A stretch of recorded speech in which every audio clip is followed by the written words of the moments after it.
Bonjour. L'argent public au cœur de l'état de droit et de la démocratie, c'est le thème que nous abordons aujourd'hui avec l'invité de l'Écho.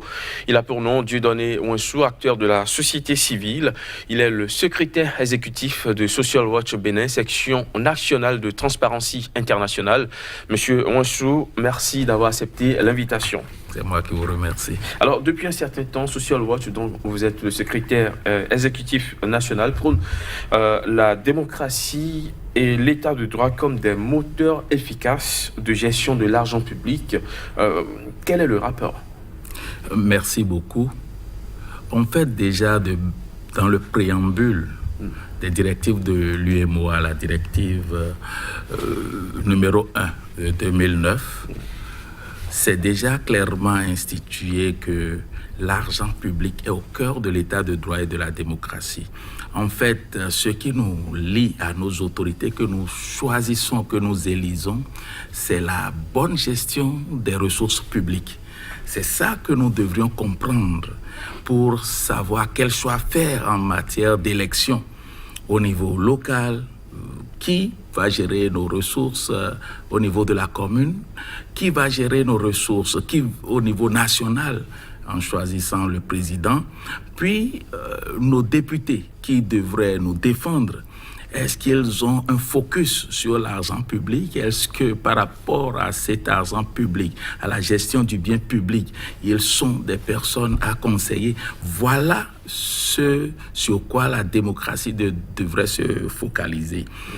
Et depuis 1789, quand l'on rédigeait la Déclaration des droits de l'homme et du citoyen, il est déjà fait mention que tous les citoyens ont le droit de constater par eux-mêmes ou par leurs représentants la nécessité de la contribution publique, de la consentir librement, d'en suivre l'emploi et d'en déterminer la quotité, l'assiette, le recouvrement et la durée. Ça, c'est l'article 14 de la Déclaration des droits de l'homme et du citoyen.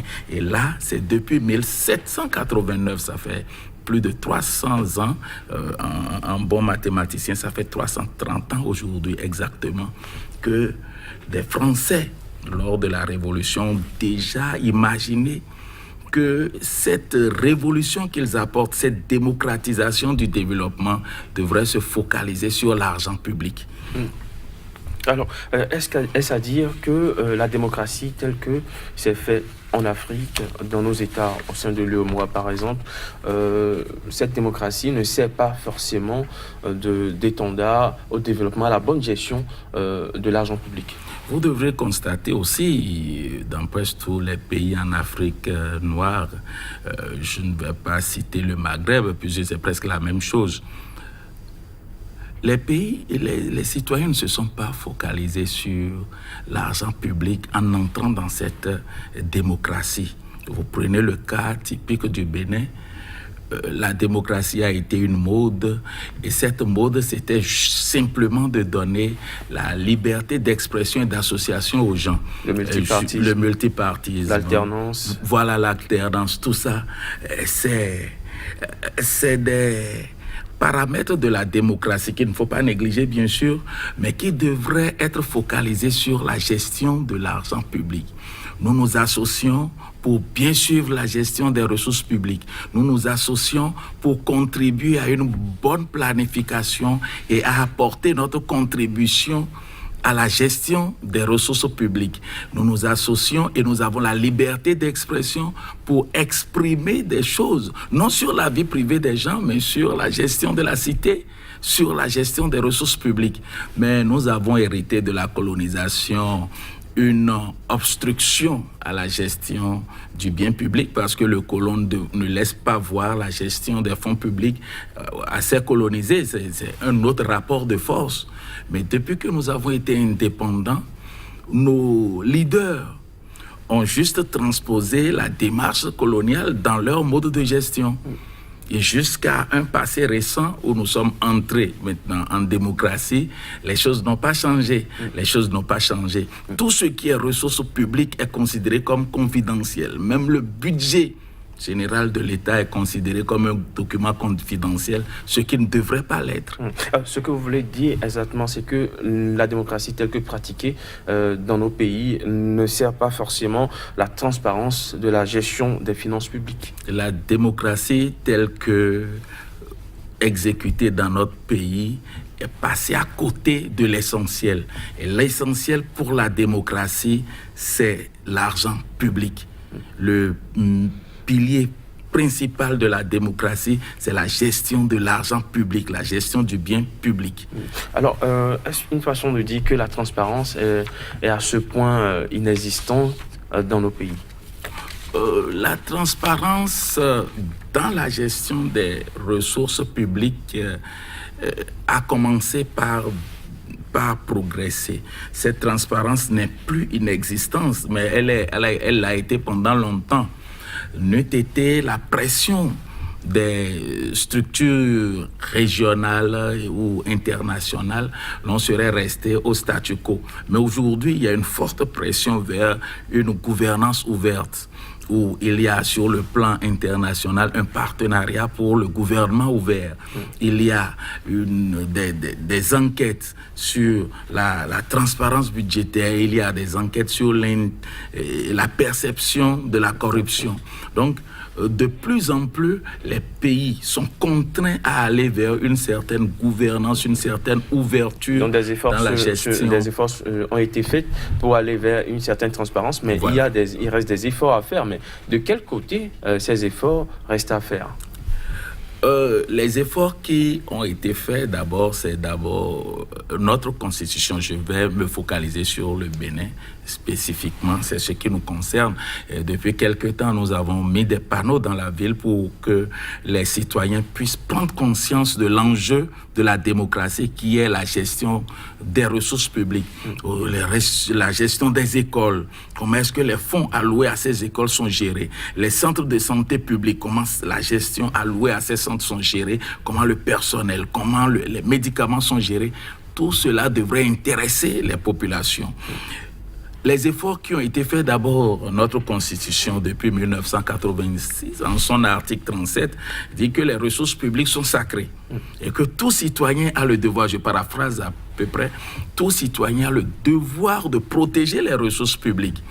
Mais nous n'en avons pas fait cas. Et en 2009, l'UEMOA a sorti une directive, la directive que je viens de citer, la directive numéro 1 2009 de l'UEMOA, qui dit que l'argent public est au cœur de l'état de droit et de la démocratie. Puis nous avons la loi portant lutte contre la corruption au Bénin, qui est une loi qui réprime sévèrement la mauvaise gestion du bien public par les agents publics. Nous avons aussi la loi organique relative aux lois de finances qui donne une certaine disposition. Donc nous avons un arsenal juridique assez fourni. Mais c'est la mise en œuvre de ce cadre juridique dans la pratique de la gestion du bien public qui a un peu de croc en jambe. Alors, vous l'avez dit, il y a des lois qui ne sont pas forcément appliquées. Ces lois, malgré leur qualité, ne contribuent pas forcément à aller vers cette transparence parce qu'on constate toujours qu'au niveau des marchés publics, il y a le manque de transparence. Les marchés publics ne sont pas publiés, les contrats de partenariat public-privé ne sont pas publiés. Au niveau du budget, il y a un manque de transparence budgétaire. De ces côtés-là, qu'est-ce qui est fait finalement du côté de Social Watch pour quand même améliorer des choses? Merci beaucoup. Le gouvernement a pris conscience de l'enjeu et déjà des efforts se font pour améliorer la transparence autour des documents budgétaires. Nous étions à 1% selon une enquête internationale qui a concerné 130 pays environ. Nous étions en 2012 à 1%. Nous sommes passés en 2015 à 45%, un bond sérieux et significatif. Nous sommes le seul pays qui ait pu faire ce bond en cette période-là. Puis nous sommes redescendus un tout petit peu vers 39% en 2017. Je pense que beaucoup d'efforts ont été faits dans la publication des résultats. Nous passerons sans doute, pour l'enquête qui se déroule maintenant, nous passerons la barre des 60% pour le Bénin. Mais en dehors de ça, ce qui préoccupe les populations, ce n'est pas les chiffres budgétaires, ce n'est pas que les chiffres budgétaires. Ce qui préoccupe la société civile, c'est ces marchés qui sont octroyés et dont on ne voit ni le début ni la fin. Et c'est le contribuable béninois qui paye.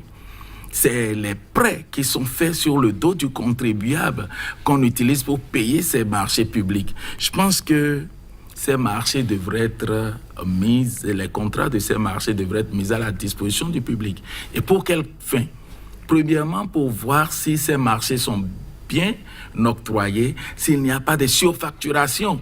S'il n'y a pas de surfacturation, est-ce que les gestionnaires des marchés publics sont allés vers les vrais fournisseurs, les fournisseurs les plus aptes à fournir le marché et la qualité de ces marchés par rapport au prix? Je crois que ces contrats, qui devraient être des contrats publics et que d'autres fournisseurs pourraient interpeller, ont besoin d'être mis sur la place publique. Et ces marchés ces marchés de partenariat public-privé, c'est des marchés de grands engagements pour les générations à venir.